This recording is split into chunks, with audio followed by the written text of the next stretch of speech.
Welcome to the Landscaper Growth Show. My name is Mark. I'm the host. Today I'm speaking with Jacob Romkee at Vintage Lawn Service in San Jose, California. Jacob, thanks so much for being with us today. It's great to be here. Thanks for inviting me.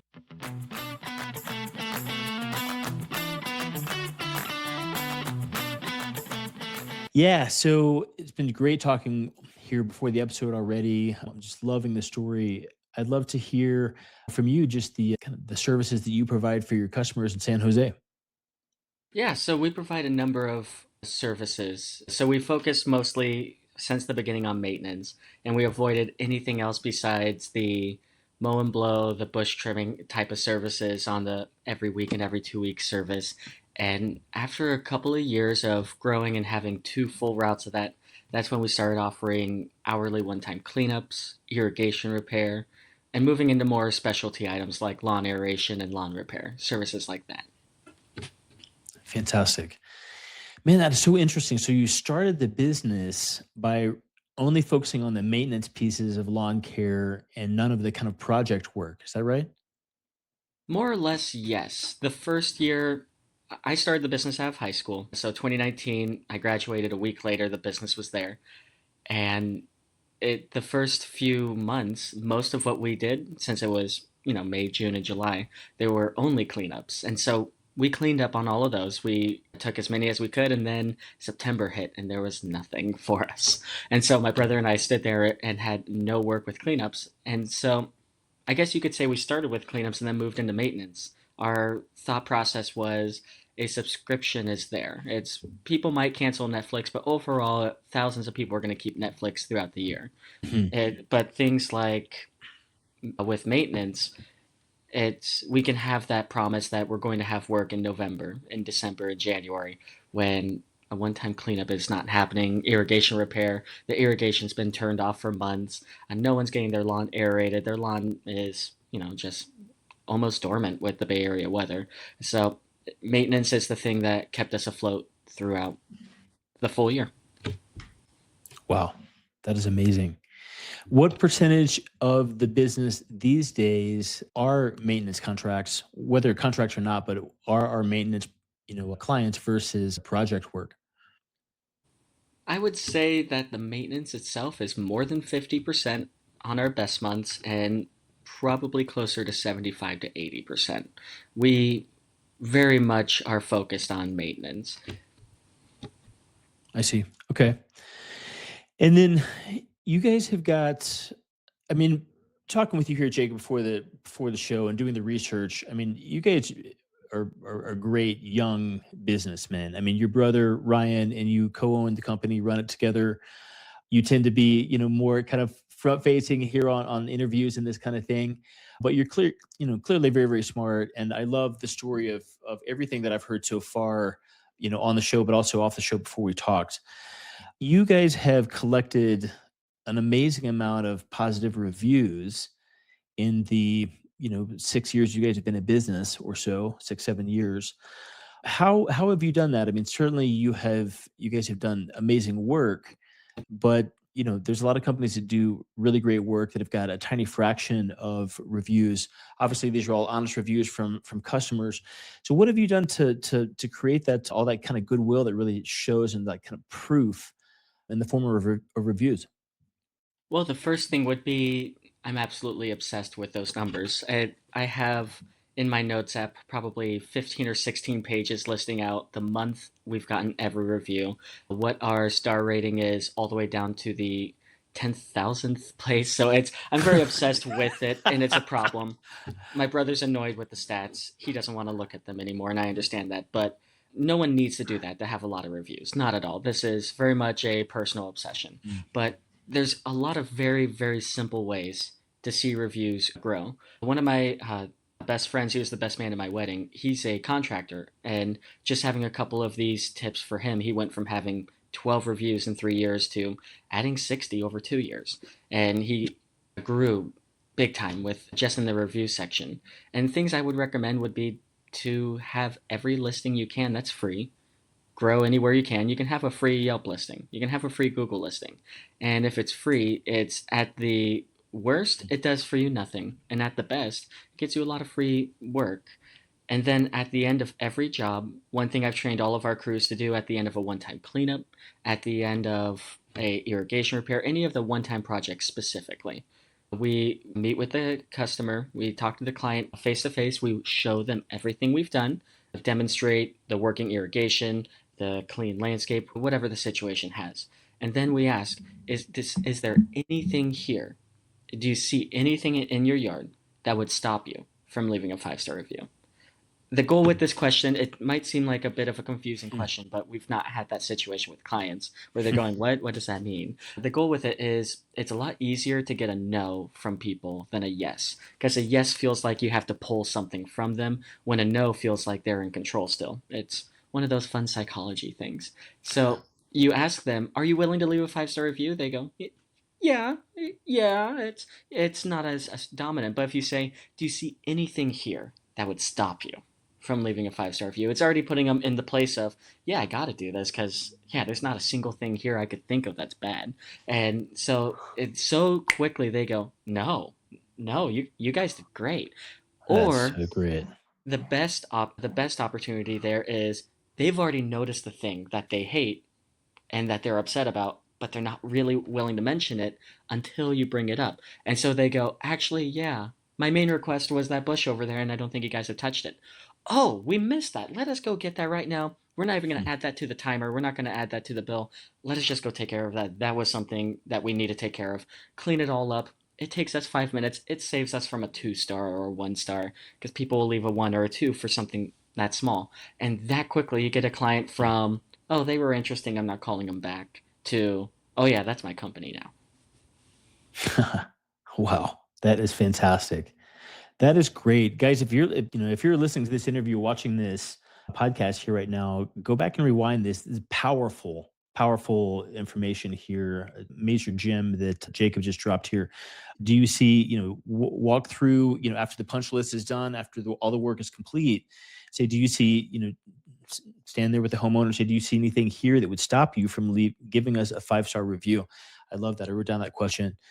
Fantastic. And then how often is it that someone does say, well, actually, there's this bush over here that wasn't done, or I want this? I mean, does that come up a lot where folks have the Yeah, good opportunity question. to say, yeah, actually, it fixed this part? Well, I guess I'd have to ask some more of my crews. For the jobs I'm on, I'd say if I'm doing 10 cleanups in a week, I'll get 1 or 2 to point out and say, oh, actually, can you take care of this? But it's usually a small thing of, oh, there's a leaf in the corner kind of thing. It's That's so never smart. It's never, yeah, the front yard looks good, except for the whole other half. It's always a small thing. It's Uh huh. always, oh yeah, can you just trim this bush a tiny bit shorter, please? It's always very, very minute. The smallest little piece you can see. And our business, we're 7 years in now. We've just passed about 650 reviews. So up until this year, we were averaging about 100 a year. Wow, incredible, amazing. And so, I mean, I'd love to ask. This is the Lawn Care Grow Show here. I mean, I'd love to ask about kind of growing the business. I sense that you've got some great tips on this. So, you guys are word of mouth and have got a ton of repeat business. How, if someone's getting started today, knowing what you know now and what is kind of working right now, how would you recommend that a lawn care professional go out and get their first 10 to 20 accounts? Hmm. We actually had one of our employees leave us to start his own company, and he had all the same questions for me. And I had a couple people tell me you shouldn't be giving advice to the people going to take your business, but San Jose has 100,000 homes. If I had 1,000 of them, I'd be the wealthiest lawn care company in the world. We're doing okay. Yeah, yeah, right. And I talked to him about these same things, and I told him you really have one or the other when you start. You either have a lot of money or a lot of time. I've known Mhm. nobody who's had a lot of money who's starting a lawn care company. Uh-huh. So if you have a lot of time, you have enough money to go make a flyer. You have enough money to put $100 into Thumbtack or Yelp or Google. It, I, To start this, it's boots on the ground. You're going door to door, you're hanging flyers, you're putting up door hangers, you're going anywhere you could be visible. You're going to every business you see in your area that looks like it hasn't had that haircut for its landscape in a number of months. You knock on the Uh-huh. door, you introduce yourself. It's Sometimes it's the old-fashioned boomer advice. You go in and you shake the man's hand and you tell him you'll work for a day. There's at least a nugget of truth in there. Hmm. A personal relationship's worth a lot more often than I've found this guy on Yelp. Even though, you can see all of his reviews on Yelp, all of his pictures. Meeting a person in person can do a lot more for that, especially when you're in the very beginning where you just need 20 clients.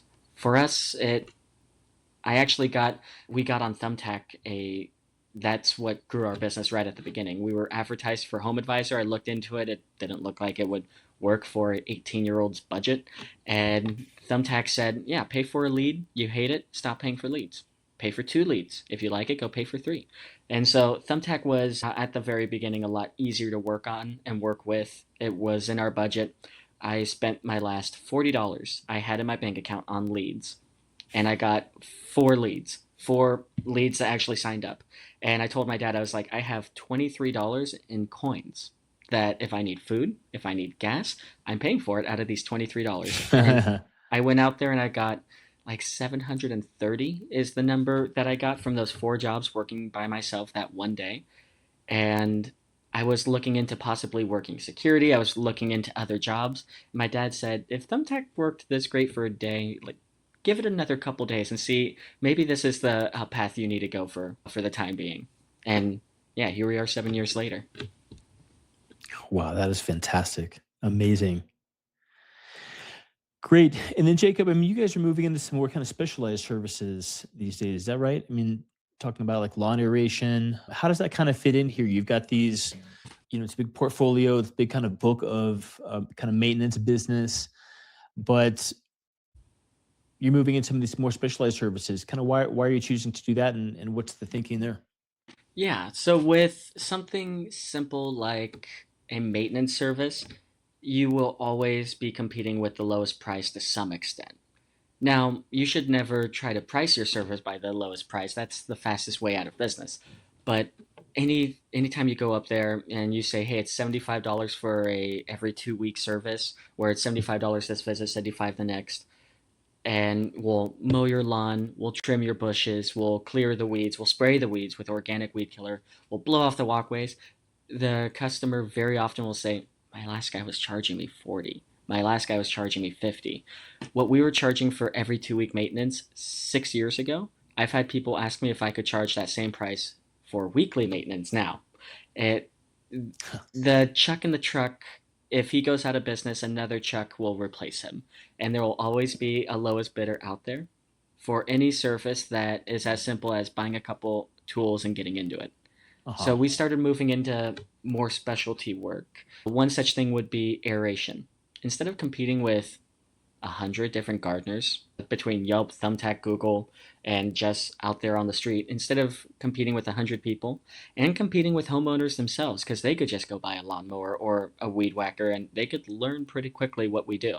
Maybe not as great as we do it, but pretty close if they're that determined to spend $1,000 on equipment to replace their $150 a month service. Uh-huh. But with something Right. like lawn aeration, we bought a very nice Billy Goat lawn aerator from a tool rental place. A used aerator in great condition, cost I believe $700. Since then, every lawn aeration we do, we can charge 150. It takes about 7 minutes of actual work and 15 minutes talking shop with the client. And it's not just that. There's also the type of customer you're working for. With maintenance, it can very often be a guy who goes, yeah, my yard's all weeds. I have no desire to have my yard turn into a lawn. Just keep it short. It's ugly. You Uh-huh. deal with a customer who is has less care for the landscape oftentimes. But with aeration, you go to the lawns where the client has a golf course lawn. You don't really need to teach Huh. them what you're doing. They know exactly what they're doing and they researched you beforehand. You're dealing with a higher quality clientele.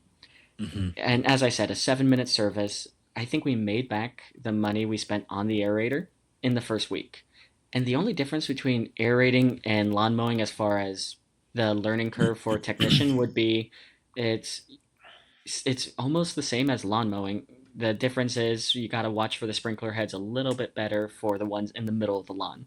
Other than that, it's extremely similar, and it makes so much more money. It's a lawn mowing job you can get just by itself, maybe $50 to $100. Aeration, it's the price you're competing with. You're competing with five other people across the whole Bay Area. I've Mhm. checked, we have maybe 4 million people in the Bay Area, and there's five different aeration providers. I called a couple of them. They don't answer their phone. One or two Right. do. Of course. So that's my competition now for a Uh-huh. very specialized service.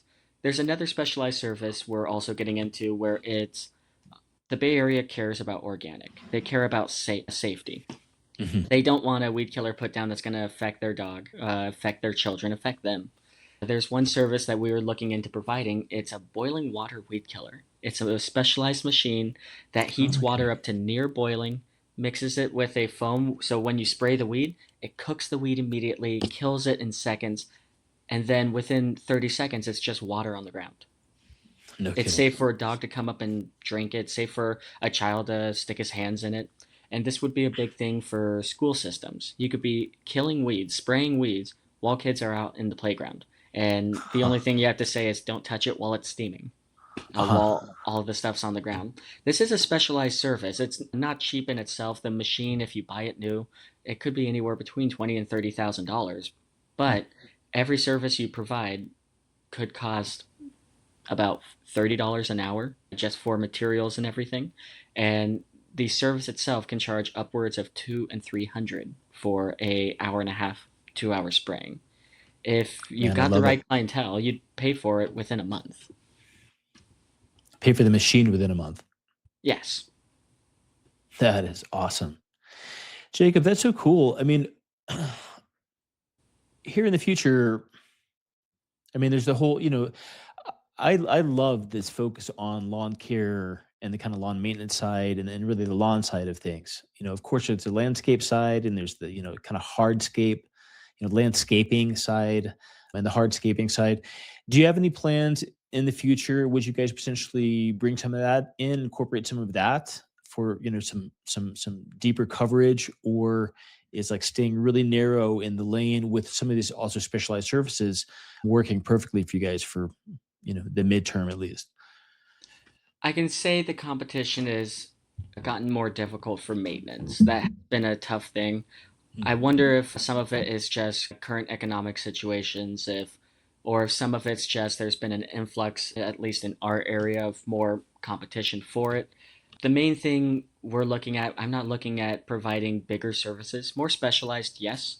We Mhm. just started offering a lawn repair, lawn renovation service, but all of it is more or less combining a lot of things we can already do into a Mhm. package service where it's cheaper for the client. So that would be, dethatching the lawn, aerating, and then grass seed fertilizer and topsoil. It's a 2 hour service that we can charge $600 for pretty easily. And we're looking at providing more services like that where it's a specialty item that no one else is really offering to this extent in our area, or at least the competition's a lot lower, but it's something the customer's wanting. The main focus I have for the future is if our customers aren't asking for a problem to be solved, it's really difficult to get them to realize it's a problem. Uh-huh. Our customers rarely ask us for any type of landscape project. And so if I were going just off my clientele, that'd be hard for us to grow exponentially with a those types of service. The services we are actually providing a lot of would be putting down mulch across the landscape, repairing the lawn, repairing the sprinkler heads across the lawn. We're doing a lot of smaller items and we're trying to learn how to grow from there. And a lot of that would just be adding more maintenance clients. Fantastic. Man. Amazing, Jacob. What a great interview, and just how thoughtful, and I just love how you're running the business. I've been in business for a long time myself. I've taught business different ways, and I just really love talking with entrepreneurs that have really put a lot of thought into what they're doing, really thought through things, very smart. I mean, not to be blowing smoke here, man, but I love it. Great, Jacob. Well, if folks are in the San Jose area and they're looking for a great lawn maintenance company, if they're looking for lawn aeration, potentially some other specialized services in the future, what are some of the best ways to get in touch with you guys? Well, if you look up Vintage Lawn Service, you'll find us pretty quickly. That's an easy way to find us.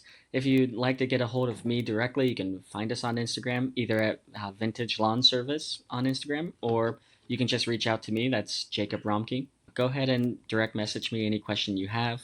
If you're looking for advice, if you're needing a call to talk things through about what your goal is for the future, I love to help. If there's something I love to do, it's talk. I think that's one of my few talents in this world. And if I can give either a helpful word or actual better direction or a better person for you to talk to for your given situation, I'd love to. There's not much more in this world I'd love to do more than that. So feel free to reach out to me. You're not a burden.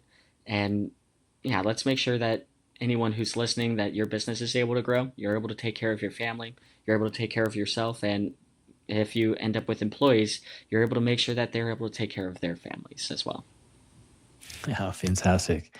Great. What a great invitation to reach out. You can, Jacob Romkee, Romkee, and his company is Vintage Lawn Service in San Jose, vintagelawnservice.com. Jacob, thanks so much for being with us today and sharing all your wisdom, man. Yeah, it was a pleasure to be here. Thank you, Mark.